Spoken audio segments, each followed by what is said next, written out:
Bismillahirrahmanirrahim. Assalamualaikum warahmatullahi wabarakatuh. Alhamdulillah nahmaduhu wa nasta'inuhu wa nastaghfiruh wa na'udzu billahi min shururi anfusina wa min sayyiati a'malina. May yahdihillahu fala mudilla lahu wa may yudlilhu fala hadiya lahu. Asyhadu an la ilaha illallah wahdahu la syarika lahu wa asyhadu anna sayyidana Muhammadan abduhu wa rasuluh la nabiyya ba'dah. Subhanaka la ilma lana illa ma 'allamtana innaka antal alimul hakim. Rabbi shrah li sadri wa yassir li amri wa hlul 'uqdatam min lisani yafqahu qawli. Amma ba'd. Alhamdulillah, segala puji-puji syukur kehadirat Allah Subhanahu wa taala. Salawat dan salam yang senantiasa terlimpah curahkan kepada pimpinan kita semua, baginda Nabi besar Muhammad sallallahu alaihi wasallam beserta keluarga, begitu pula sahabat, dan semoga sampai kepada kita serta kelak kita semua mendapatkan syafaatnya. Amin ya Allah ya Rabbal alamin. Hadirin hadirat yang dimuliakan oleh Allah Subhanahu wa taala, alhamdulillah malam hari ini kita semua diberikan keistiqomahan oleh Allah sehingga bersama-sama duduk di majelis ilmu yang mulia guna menuntut ilmu Allah, menuntut ilmu Nabi kita Muhammad sallallahu alaihi wasallam. Mudah-mudahan kita diberikan ilmu yang manfaat, diberikan kemudahan, diberikan pemahaman, serta diberikan segala kebaikan oleh Allah dunia maupun akhirat. Amin ya Rabbal alamin. Malam hari ini kita semua sampai kepada hadis yang ke-20, Al-Hadithul Ishrun, hadis yang ke-20. An Abi Mas'ud Uqbah bin Amr wal Ansari al-Badri radhiyallahu anhu qala qala Rasulullah sallallahu alaihi wasallam inna mimma adrakan nas min kalamin nubuwatil ula idza lam tastahi fasna ma syi'ta. Rawahul Bukhari. Hadis yang ke-20 ini lumayan pendek dan gampang untuk kita semua menghafal. Inna mimma adrakan nas min kalamin nubuwatil ula idza lam tastahi fasna ma syi'ta. Bahwasanya Nabi sallallahu alaihi wasallam beliau bersabda, inna mimma, sesungguhnya dari apa-apa, adrakan nas, yang didapati oleh manusia, min kalamin nubuwatil ula, daripada ucapan, daripada perkataan para nabi yang terdahulu. Apa itu? Idza lam tastahi, apabila kamu tidak merasa malu. Idza lam tastahi, apabila kamu tidak merasa malu. Fasna, maka kerjakan, maka lakukan. Ma syi'ta, sekehendak kamu, semau kamu. Sabda Nabi sallallahu alaihi wasallam, kalau kamu tidak punya rasa malu, maka lakukan, maka kerjakan sekehendak kamu. Bahwasanya di dalam hadis ini, inna mimma adrakan nas, sesungguhnya dari apa yang didapati oleh manusia, min kalamin nubuwatil ula, daripada ucapan nabi terdahulu. Idza lam tasdahi fasna ma syi'ta, apabila kamu tidak malu, maka lakukan sekehendak kamu. Artinya rasa malu ini merupakan sifat yang mulia, sifat Allah, sifat Rasulullah, dan juga sifat para nabi, para rasul terdahulu. Sehingga bukan hanya umat Nabi Shallallahu Alaihi Wasallam yang mendapatkan nasihat seperti ini. Di sini dikatakan manusia mendapatkan ucapan dari nabi-nabi terdahulu, baik dari mulai Nabi Nuh, Nabi Ibrahim dan nabi-nabi ya sebelum Nabi kita Muhammad Shallallahu Alaihi Wasallam. Mereka semua mewasiatkan, mereka semua menganjurkan bahwasanya kita semua harus mempunyai rasa malu, kudu duwe isin. Bahkan kata Nabi Shallallahu Alaihi Wasallam, al-haya minal iman. Malu itu bagian dari iman. Artinya semakin besar rasa malunya, semakin besar pula imannya kepada Allah Subhanahu wa ta'ala. Bahkan kata Nabi Shallallahu Alaihi Wasallam, al-haya'u la ya'ti illa bi khair. Rasa malu itu tidak akan mendatangkan kecuali sesuatu yang baik, sesuatu yang bagus. Nah, sehingga malu ini merupakan salah satu sifat yang mulia. Sebab kata Nabi, kalau kamu tidak punya malu, lakukan sekehendak kamu, kerjakan apa yang kamu mau.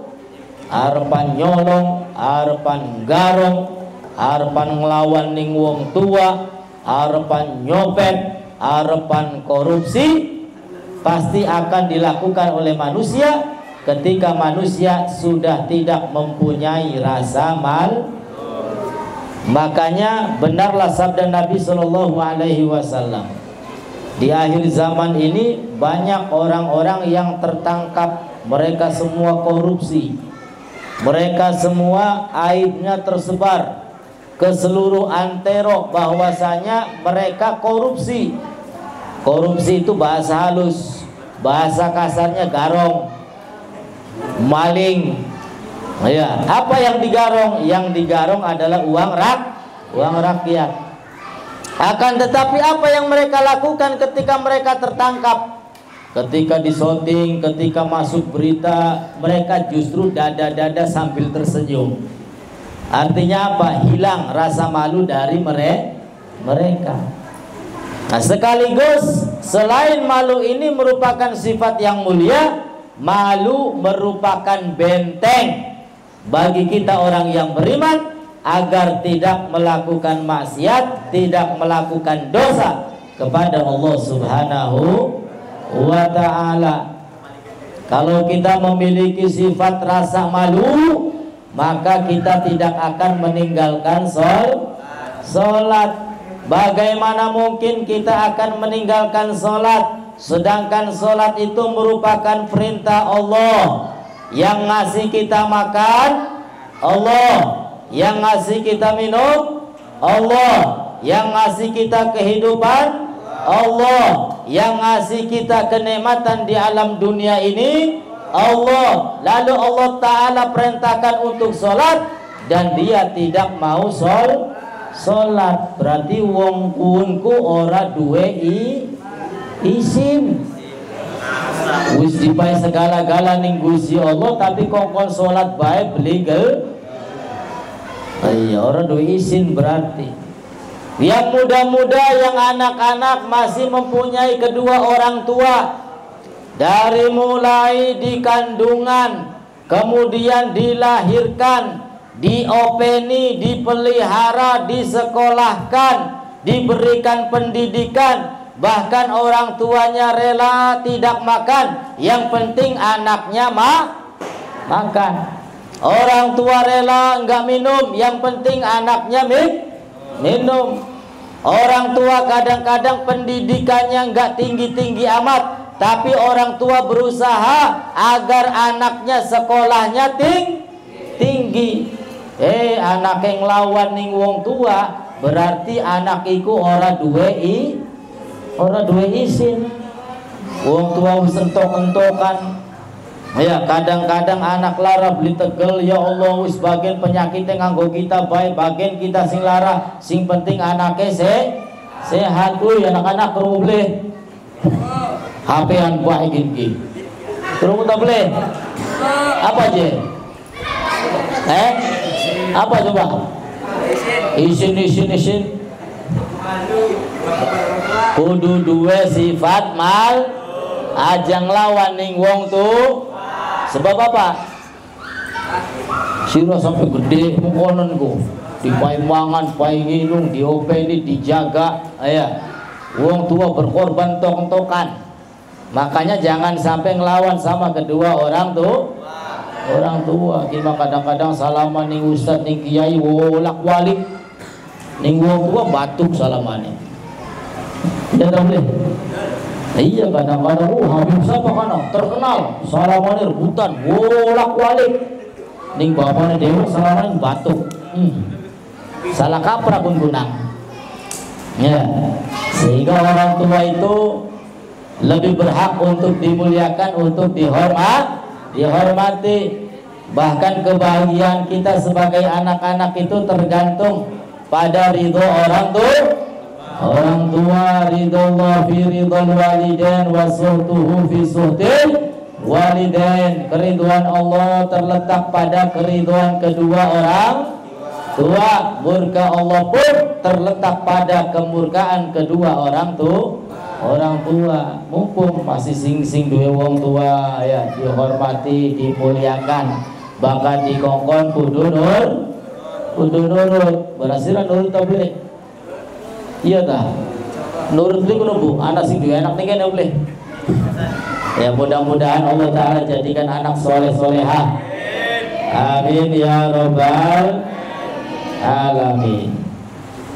Nah, sifat malu selain sifat yang mulia akan menjadi benteng untuk kita orang yang beriman. Ya, benteng supaya kita tidak berbuat dosa, benteng supaya kita tidak bermaksiat, benteng supaya kita berusaha menjalankan perintah-perintah Allah Subhanahu wa ta'ala. Cuman kadang-kadang akhir zaman ini kebalik.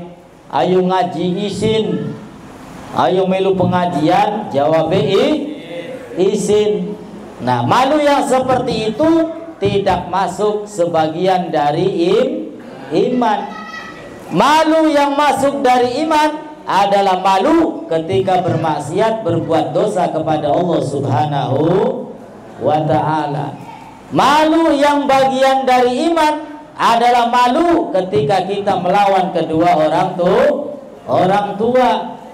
Malu yang seperti itu yang masuk ke dalam iman. Nah, sehingga mudah-mudahan Allah Subhanahu wa ta'ala berikan kepada kita sifat yang mulia, yaitu sifat malu. Amin ya rabbal alamin. Sebab Nabi Shallallahu Alaihi Wasallam sendiri, beliau itu begitu besar sifat malunya, baik kepada Allah ataupun kepada yang lainnya. Bahkan dikatakan sifat malu beliau itu melebihi daripada gadis pingitan. Ya. Dan sifat malu ini kepada siapapun yang dimiliki maka mulia dan bagus. Laki-laki mempunyai sifat malu bagus, tua muda mempunyai sifat malu bagus atau buruk? Bagus. Akan tetapi dikatakan jikalau sifat malu tersebut dimiliki oleh seorang wanita maka jauh lebih bagus. Jadi kadang-kadang akhir zaman emak-emak bahkan nenek-nenek ya joget-joget tiktokan. Ya alasannya ya daripada nganggur molah, ya bukan boleh duit si Facebook, ya lulu apa sih kana, wow seluruh segala-gala, ya nyai-nyai kadang-kadang joget, ya wis kayak cacing kepanasan, sudah tidak ada rasa malu. Barang sing deleng ya wong pirang-pirang ngarane ke media sosial, sapa wae deleng. Naudzubillahi min dzalik. Sehingga sifat malu itu bagus. Akan tetapi ketika dimiliki oleh seorang wanita maka jauh lebih lebih bagus, jauh lebih mulia, insya Allah. Barang ngaji ini sampai jam berapa lagi nih Bu? Sampai jam 10. Kian daun jam sanga. Ikut dengan daun jam sanga.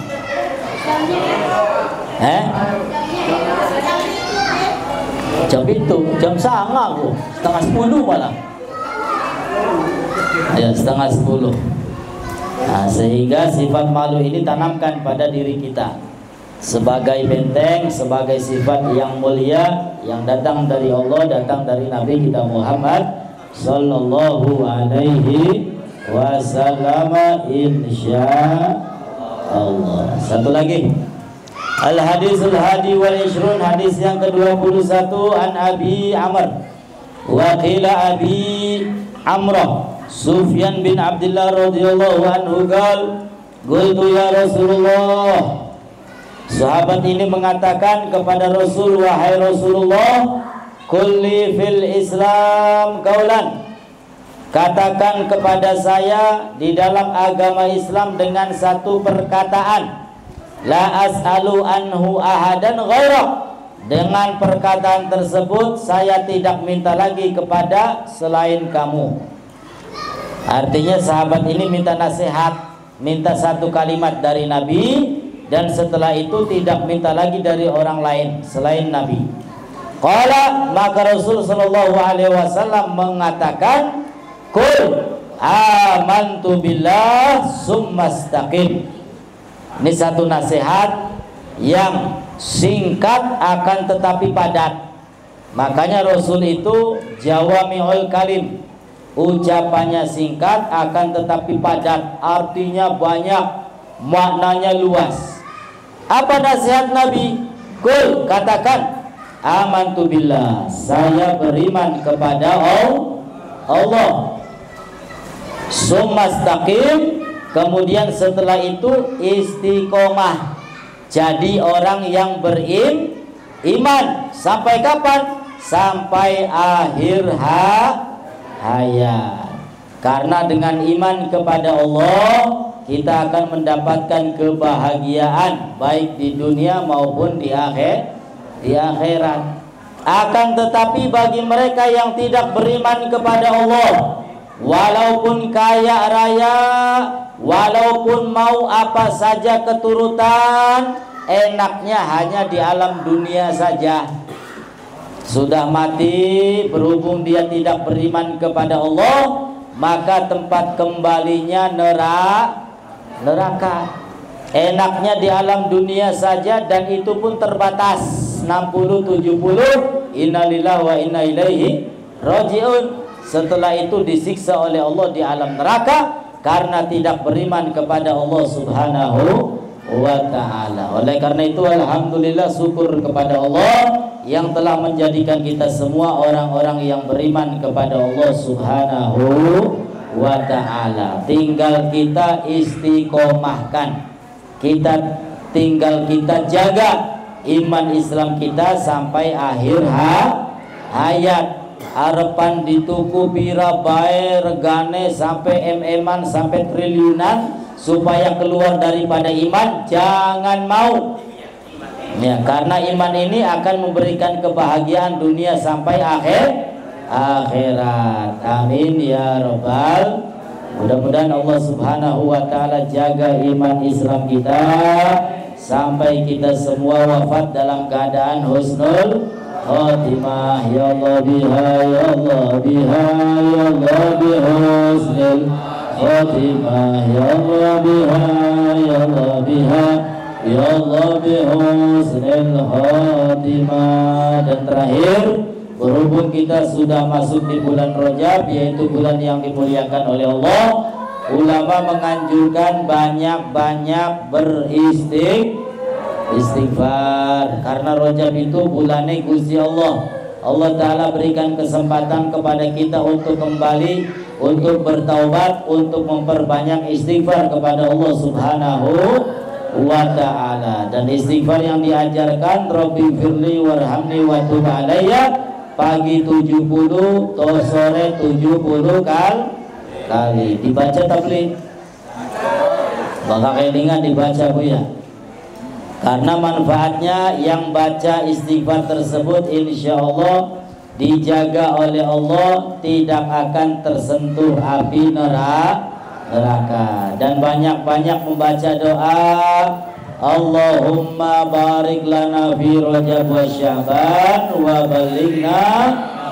Ya Allah, berkahi untuk kita semua di bulan Rajab, di bulan Sya'ban, dan sampaikan kita semua ke bulan suci Ramadan. Allahumma barik lana fi Rajab wa Sya'ban wa balighna Ramadan wa ghfir lana dhunubana. Allahumma barik lana fi Rajab wa Sya'ban balighna Ramadan wa ghfir lana dhunubana. Allahumma barik lana fi Rajab wa Sya'ban balighna Ramadan wa ghfir lana dhunubana. Wa sallallahu ala sayyidina Muhammad wa alihi wasallam. Wassalamualaikum warahmatullahi wabarakatuh. Allahumma salli wa sallim ala sayyidina Muhammadin sahibil bushra.